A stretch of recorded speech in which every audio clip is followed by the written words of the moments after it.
couple people. Where's Chris Voss? And do you want to come up, Chris? Nikki? Want to stand with the mayor here? Hi, everybody. Thanks so much for coming to our 2025, our first severe weather activation in terms of opening emergency shelters. We're really grateful to Transition Projects, who is going to be operating the site tonight. We're going to hear today from Multnomah County Chair Jessica Vega Pederson, from City of Portland Mayor Keith Wilson, Nikki Ferguson, who is the Vice President of Shelters at Transition Projects, and then Chris Voss, the man you know well, Emergency Management Director at Multnomah County. Afterward, we'll have a few minutes for questions, and if you'll just say your outlet before you start, and then we'll let the proper person respond. So with that, I will turn it over to Chair Jessica Vega Pederson. Hi, good afternoon. Okay, there we go. Hi, good afternoon, everyone. Thank you so much for being here today. Today, I am declaring an emergency for Multnomah County that begins at 6 p.m. tonight and runs through at least 6 p.m. tomorrow. Our goal is to provide support for folks to stay safe, warm, and cared for as winter weather hits our community. This declaration gives the county additional ability to quickly mobilize resources in the face of cold and potentially snowy weather. County Emergency Management will be able to take all steps to coordinate response and recovery, state support as needed, and pull together all of these resources. We have been preparing for severe weather for months by procuring supplies, training volunteers, running emergency management scenarios, and increasing the strength of our communications with partners, including the City of Portland. In addition to the enhanced outreach work that's been happening over the last 3 weeks under cold weather conditions, our severe weather response fully began last week with daily emergency management calls attended by more than 100 partners across our region working together to make decisions and keep each other informed.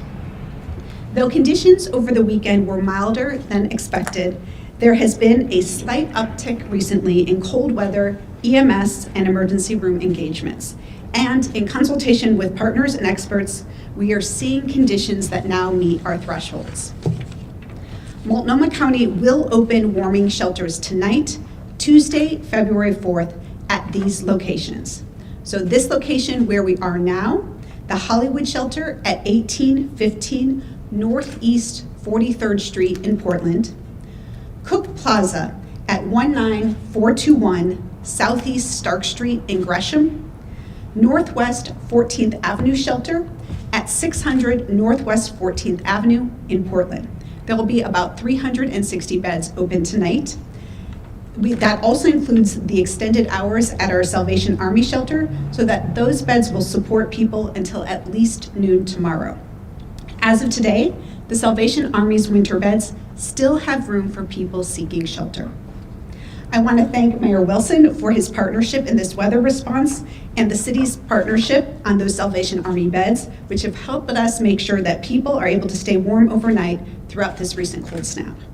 They will continue to be such an important resource for folks throughout this winter. All of these shelters will be open at least until noon tomorrow, and we will reassess the need to extend or provide additional shelter first thing tomorrow morning. Temperatures may be especially cold in East County and East Portland.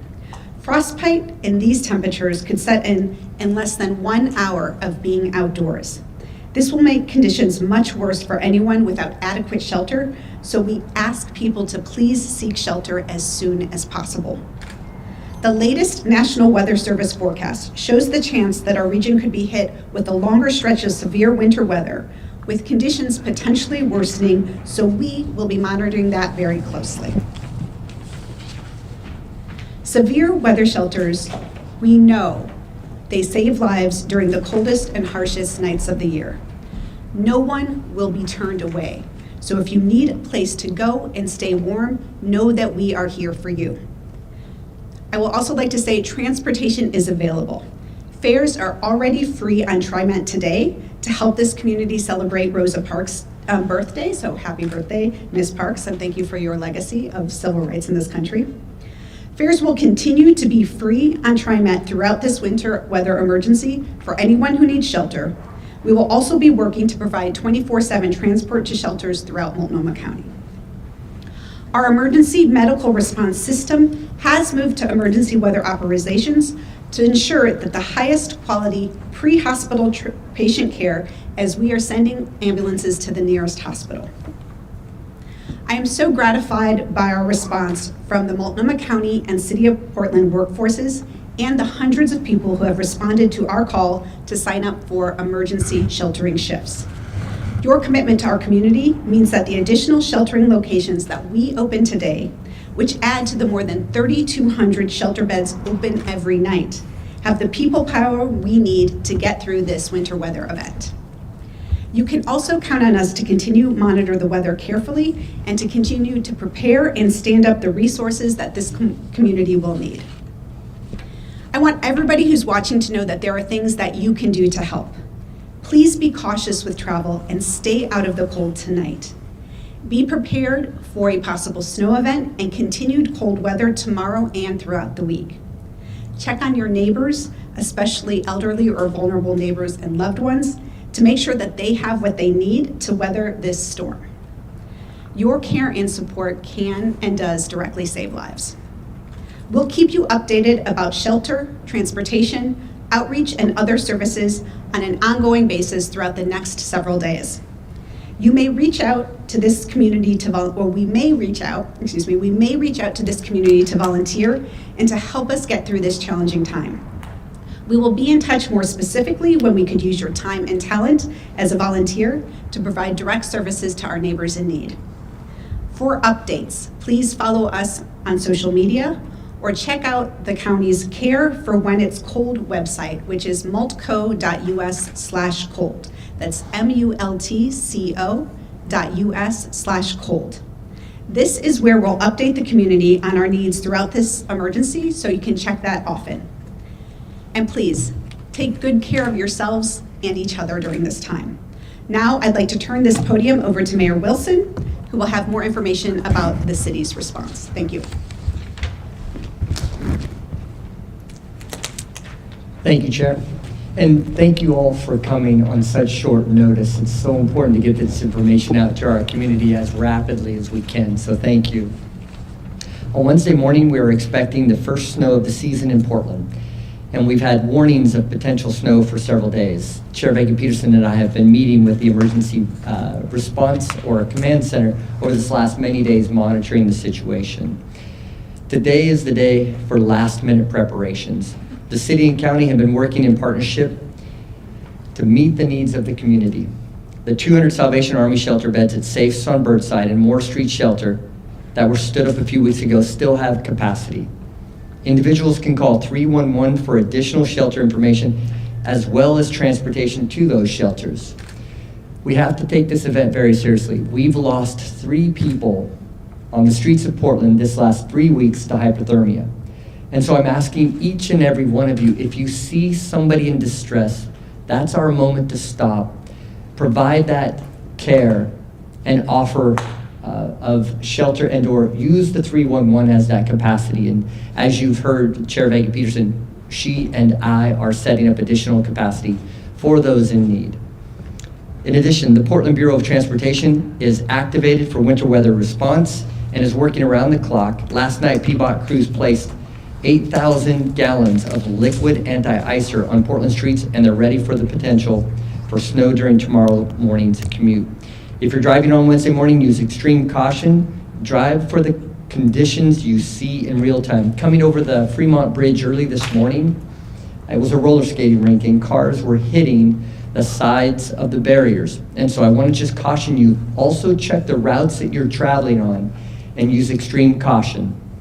If snow plowing is required, PBOT will prioritize emergency routes and major arterials first, and PBOT is in close coordination with shelter operations to ensure access to those sites. First responders from Portland Fire and Rescue want to remind you that ice can be deadly. Ice can build up on trees and power lines and bring power lines to the ground. If you see any power lines on the ground, always assume they are active and avoid contact. This type of weather can rupture water pipes in your homes. Learn how to avoid frozen pipes in your home Cover outdoor hose bibs, and take a moment to locate the water shutoff valves to reduce damage in case there is a break. Use extra caution on icy walkways. And be prepared to keep your sidewalk passable by shoveling or using ice melts as needed. If you need shelter or information, then please call 211. Let's all check on our neighbors, let's help each other out, and get through these chilly upcoming days safely together. Thank you. Do we have questions or? We're going to turn it over. We're going to have the next speaker, and then we'll do some questions. So we're going to hear from Nikki Ferguson, Vice President of Shelters at Transition Projects. Hello, everybody. I just want to thank you all for being here, and I want to say Transition Projects provides services for individuals 365 days of the year through 8 shelters, where we provide 703 beds. During severe weather, on our most deadliest nights of the year, we, in addition, provide another 65 shelter beds and can expand as needed for folks that want to come inside. I really want to encourage people, if you know somebody that is living unsheltered and outside, please reach out to them, encourage them to call 211. Please encourage them to seek shelter during this time. When the weather is dropped below a certain degrees, below 25 degrees, and it's wet outside, people are at risk of hypothermia and are likely to, not survive the conditions. So we really want to encourage those that are living outside to come inside. We really want to encourage people to seek shelter, and we really want to encourage people to stay safe. So every person in our community counts, and please encourage them to seek services. Thank you. I'm going to turn it over to Chris Voss, Emergency Management Director of Multnomah County. Well, thank you, and much has already been said, so there's really only 2 points that you've heard, but I really want to hammer home. And that is, 1, we really need the community to be the eyes and ears. If you see someone or if you know someone that needs assistance, please encourage them to seek assistance. And when you're doing that, have them call 211. It's the best resource. Those folks can assess that person. They can help them with transportation and let them know where the closest transport is. There's a lot of partners that do this work. There's the county, the city. We work closely with utilities and TriMet, all these organizations. But at the end of the day, I do think it's the community that can have maybe the greatest impact by encouraging people to seek assistance. So thank you. Great. We're gonna take some questions now, but I wanna clarify, because of course the mayor doesn't have always have in between his travels the latest news. But I wanted to clarify about the hypothermia deaths.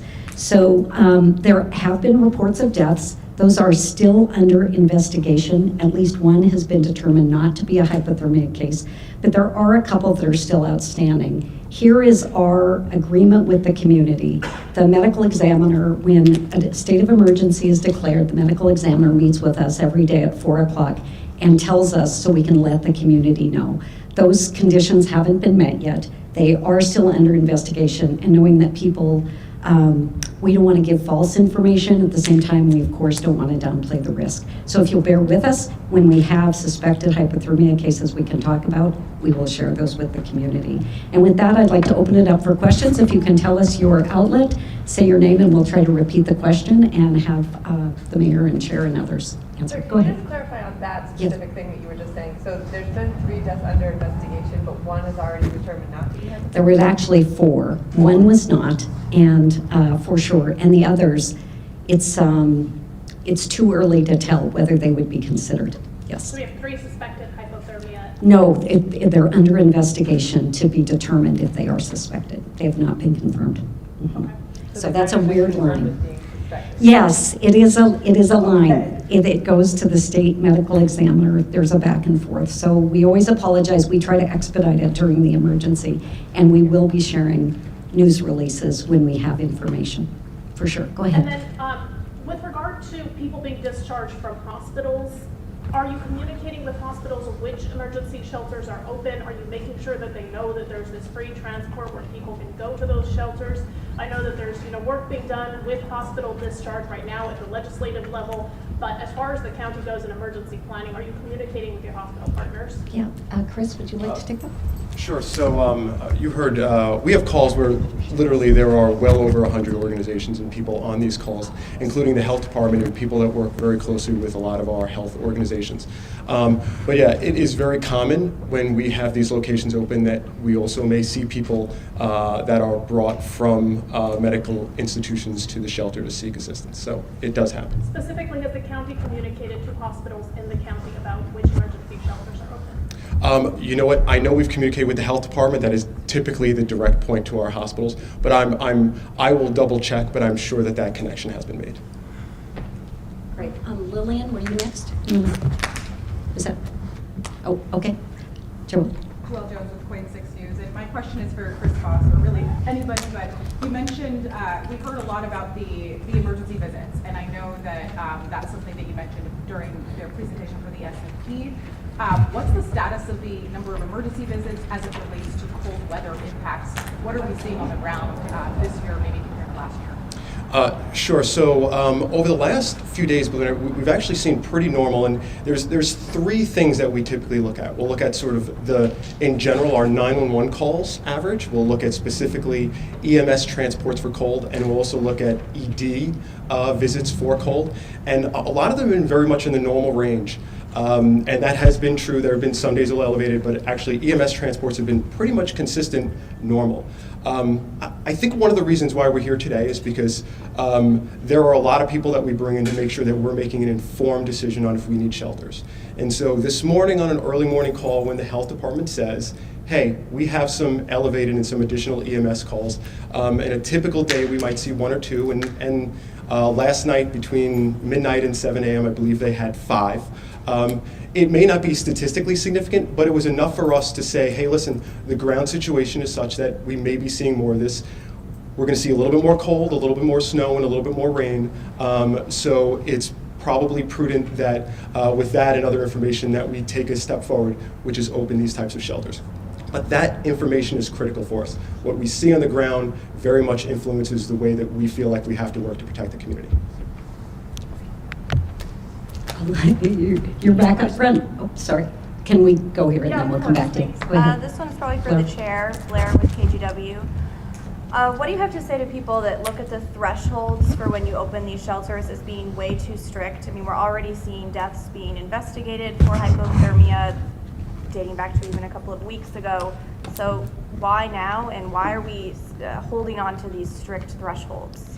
So we base our thresholds on what makes the most sense from a medical response perspective, right? Chris just talked about the importance of keeping an eye on EMS calls and emergency department uses and all that. The thresholds are reviewed about every 18 months, and we do that in partnership with the City of Portland. We do have different thresholds than our neighboring counties, but I will say that on an average night, we also have about 3,200 shelter beds that are open throughout Multnomah County. If you look at Washington County, they have about 400. If you look at Clackamas County, they have about 200. So on a regular basis, we have more options open. And as you've heard, we do actually have open beds in the overnight shelters that are open. So what we do want to make sure is on those coldest, harshest nights of the year, we are opening the emergency shelters, the winter severe weather shelters, so that people can come out of the cold. This really is about saving people's lives and making sure we have those resources available. So even though, you know, we were really watching closely about the thresholds, we know that there's been cold weather over the last couple of weeks that has a cumulative effects. We saw some of those numbers go up in terms of ambulance and emergency room visits, and we wanted to be responsive for that. So as I said, the shelters are open tonight. We will look at the weather, follow it closely. We'll keep those open until noon because we're expecting the snowy weather to come in the morning.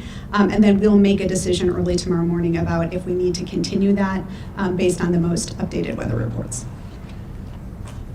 Great. Go ahead. No, go back. Lillian Lunch with Hughes Oregonian. I am curious about the number of beds. If it's going to be about 240 added, and I know there are some available of the 3,000, I know there are also some available. That still doesn't meet the total number of people living at sheltered in Portland. It's just over half of the beds that you need to be that whole amount. Can someone tell you how you decided? Sure. this is night one. We don't know necessarily if there'll be a night two, but on night one, we track these events year over year. And so we've been in a lot of conversations on the number of people that we would likely see on night one. But I also want to sort of make note that there have been times where we've seen more people. And guess what? We open more locations. As you heard the chair say, we've been really fortunate in the years that we've been running this program that we haven't turned anybody away when we've reached these thresholds. If we need more locations, we open more locations and we accommodate additional folks. Last year's, our final number for that general room was 1,356 people we sheltered. The year before, we did over 1,250 people. So if this event goes days, we know we will see more people, we will add additional locations and we will continue to house the people that need housing. Yeah, you know, we have heard that you don't turn anyone away, but I have heard stories where people end up having to get banned, people are sent away from a shelter because of behavior-related incidents. Maybe this is a transition project question, but can you talk about how you handle those situations and then what you do in those situations to make sure the person with behavioral issues still doesn't die on the streets? Yeah, in shelters we often see behavioral issues. We do reach out to the Portland response team. We will reach out to mental health services that we have. We reach out to Unity Health. We try to get services to people, and we also understand that the folks that are in shelter are struggling. They're experiencing trauma. We know that the behavior that they are showing is really a response to the trauma that they are experiencing, and so we also train our staff to show up and support these individuals. I myself am on call. The director of shelters is on call, Duncan Anderson for TPI. We really try to work with individuals. We don't want to send people away from shelter for having behavioral issues, and if we are sending them away, we want to be able to send them to Unity or the emergency room where people can get services for what they need. We don't want to put people out in the cold because the goal is to save lives. That's what Transition Projects does. We want to bring people inside. We want to keep them safe. We want to keep them warm. If somebody needs space, if somebody needs to talk to somebody, if somebody just needs to get some help bridging the gap for resources, we want to provide those services to them.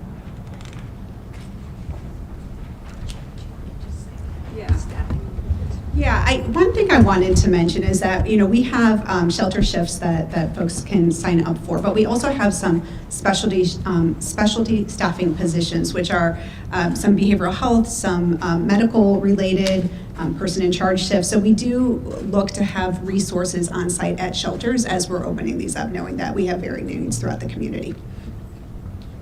Great. So we really appreciate you coming down. We will, as I said, you'll be getting regular updates for us.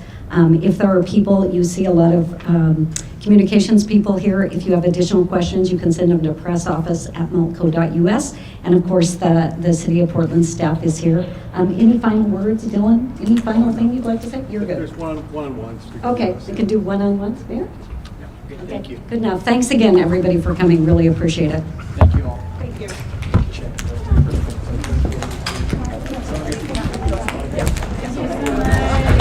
Let me do.